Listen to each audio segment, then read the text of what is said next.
Selamat pagi jemaat. Pada renungan Prapaskah hari ini, saya akan membacakan dari Matius pasal yang ke-6 ayat 19 sampai dengan yang ke-24. Janganlah kamu mengumpulkan harta di bumi. Di bumi ngengat dan karat merusakkannya, dan pencuri membongkar serta mencurinya. Tetapi kumpulkanlah bagimu harta di sorga. Di sorga ngengat dan karat tidak merusakkannya, dan pencuri tidak membongkar serta mencurinya. Karena di mana hartamu berada, di situ juga hatimu berada. Mata adalah pelita tubuh. Jika matamu baik, teranglah seluruh tubuhmu. Jika matamu jahat, gelaplah seluruh tubuhmu. Jadi jika terang yang ada padamu gelap, betapa gelapnya kegelapan itu. Tak seorang pun dapat mengabdi kepada dua tuan, karena jika demikian, ia akan membenci yang seorang dan mengasihi yang lain, atau ia akan setia kepada yang seorang dan tidak mengindahkan yang lain. Kamu tidak dapat mengabdi kepada Allah dan kepada Mammon. Kehidupan Kristen adalah peperangan harta. Harta apapun yang menangkap hati kita akan mengendalikan hidup kita. Kita manusia adalah pemburu harta. Harta karun. Selalu mencari hal yang berharga yang bisa memberi kehidupan kepada kita. Memburu harta karun ini berhubungan dengan barang, karir, jabatan, pendidikan, kekuasaan, bahkan kekuatan fisik dan kecantikan. Dan kita terus-menerus mencarinya.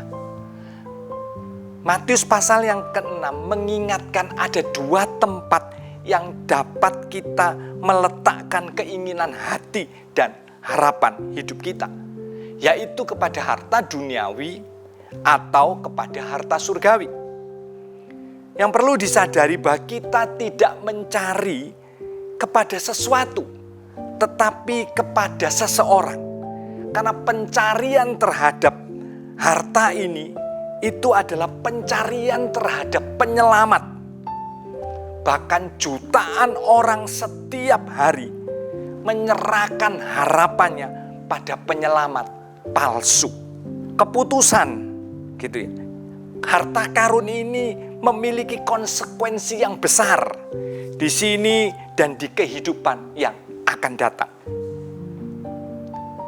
Matius 13 ayat yang ke-44 mengatakan demikian. Hal kerajaan surga itu seumpama harta yang terpendam di ladang, yang ditemukan orang lalu dipendamkannya lagi.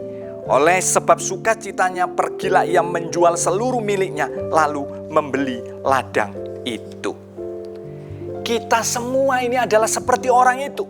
Kita mencari sesuatu yang akan memberi kepada kita pengharapan, yang bisa memuaskan hati kita, dan kita semua berkorban setiap hari untuk hal-hal yang kita anggap berharga.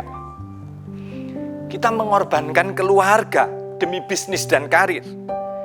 Bahkan tidak sedikit remaja yang ingin diterima dan mengorbankan moral, menyerahkan kesetiaan kepada sebuah kekuasaan, dan masih banyak lagi.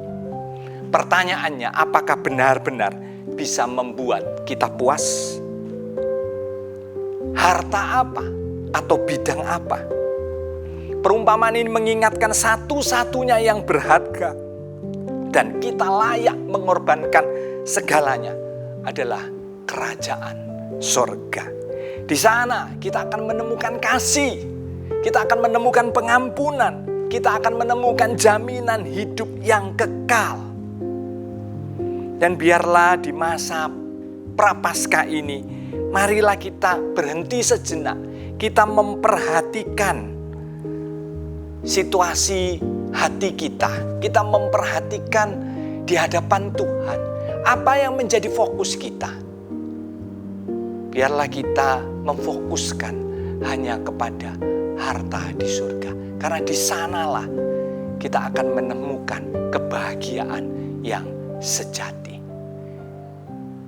Tuhan memberkati kita. Amin.